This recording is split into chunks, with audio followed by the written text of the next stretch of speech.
Salve acelerados! Nesse 1º de maio eu vim até a Inglaterra, cometi a ousadia de vestir as cores do chefe para lembrar uma época que talvez tenha sido a mais feliz da vida dele. Uma época em que as corridas eram pura competição, puras disputas, sem política. Mr. Terry, may I take some lessons with you, like Ayrton did? No problem at all, no problem.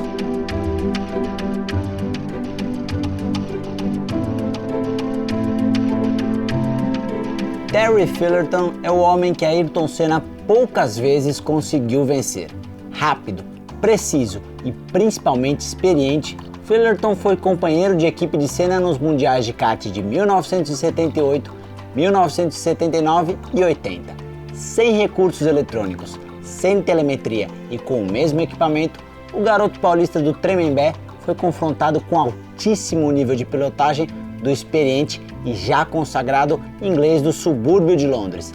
Era o choque entre dois mundos separados por um oceano de distância e 7 anos de idade. Experiência contra velocidade pura, ousadia versus técnica.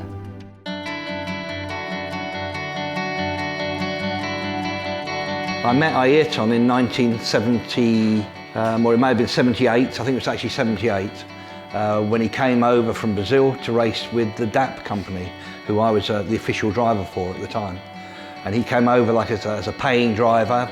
Nobody knew how good he was or how bad he was or if he was an average driver. We didn't know anything about that. But when he tested the first few times, very soon we realised this was a very fast driver. So, well, you've got to remember he was only 17 when I met him, so he was really a boy, he wasn't a man. And I was mid-20s.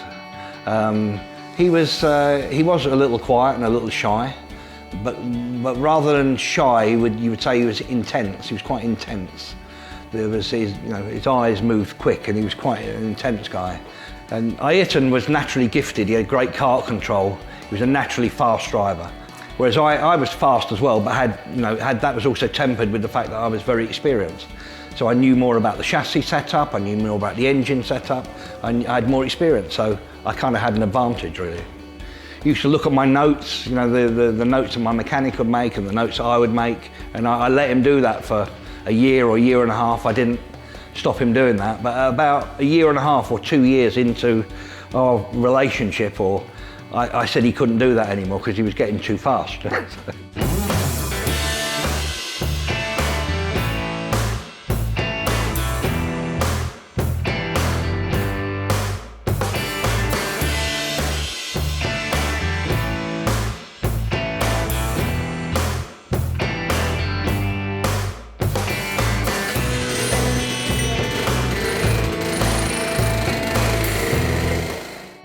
We weren't really best buddies, we weren't great friends in karting. We were teammates who raced very hard with each other. Ayrton would always have trouble being friends with someone who he was in very hard competition with. In fact, I think he would find that impossible with anybody. He could only be friends with the drivers who he felt clearly better than and was in control of the situation. Then he could have a friendly relationship. A handful of people, a handful of drivers I would put before Ayrton in karts. But he only did karts for a limited number of years. If he'd have stayed a professional, gone on and done another 10 years in karting, I think pretty obviously he would have been the top karter. Within 2 or 3 years of him stopping karting, he would have been the best karter. That's what I think. He didn't do that, he went to cars, but I think he's been the best Formula One driver ever, the fastest, most gifted Formula One driver ever. Also, I raced against Mansell and Prost and most of those people in karting. And Senna was, Ayrton was better than any of those in karting. If you compare skill levels, Ayrton with the guys we just mentioned, Ayrton's skill level was on another plane.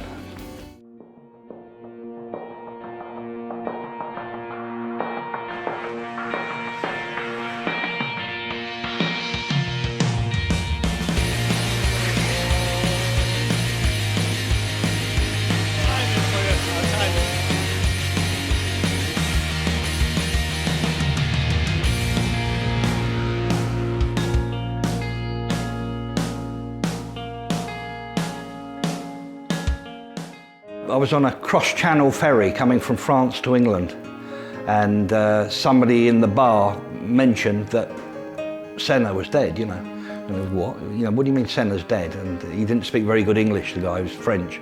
And he said, Senna is dead, mort, And I couldn't believe it. I thought, this has got to be wrong, it can't be right. So I phoned my brother from the ship. There was a phone on the ship. I managed to phone my brother. And when he answered the phone, he was like in tears. So I knew instantly there was something wrong. And then he told me that, Ayrton had died, and he'd seen it on TV, basically. So. Did you cry or something? I felt very upset, shocked and upset. I can't remember if I cried, but I was definitely upset, for sure. A lot of people were,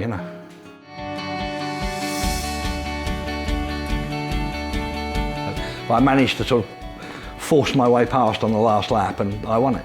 He was very, very upset after that race, really, really quite angry at me. And he spoke to the press afterwards and blamed me for pushing him off, and I didn't push him off, but he blamed me for pushing him off and this, that, and the other. And then the next day, by the swimming pool in the hotel, he was sitting down quietly by himself, brooding, not happy, quite upset about something. And I was just kind of ignoring him, messing around with my mechanic. And at one point when I wasn't looking at Ayrton, he just jumped out of his chair and pushed me into the pool. Quite aggressively, and I was clothed, I had clothes on. So and then he walked off. I'm not supposed to swear, can I swear? He walked off with a kind of a fuck you attitude, So I'm in the pool doing the treading water, and he's going, oh, fuck you, So that was it. That was some kind of way of getting revenge or venting his frustration or something. That's what he did. So I ended up in the pool, and he seemed quite happy about it.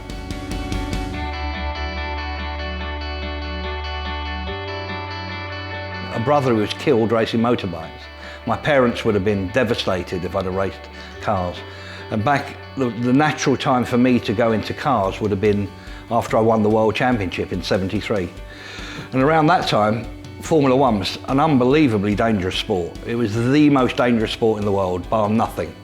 Not even diving with sharks or anything was, Formula One was really, really dangerous. So I just didn't want to do it. I didn't want to risk my life. I didn't want to take those chances. And I was enjoying the karting. I loved the karting. I was a professional, traveling all over the place, having a good time. So I was having a good life, and I didn't want to start risking my life with cars. And I kind of had a dream to be a professional driver one day, and that dream came true.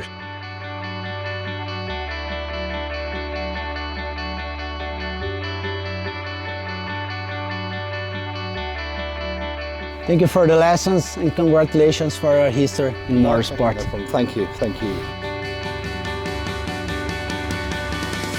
Hi, I'm Terry Fullerton. I'm from the time in karting when it was pure racing, pure driving, and no politics.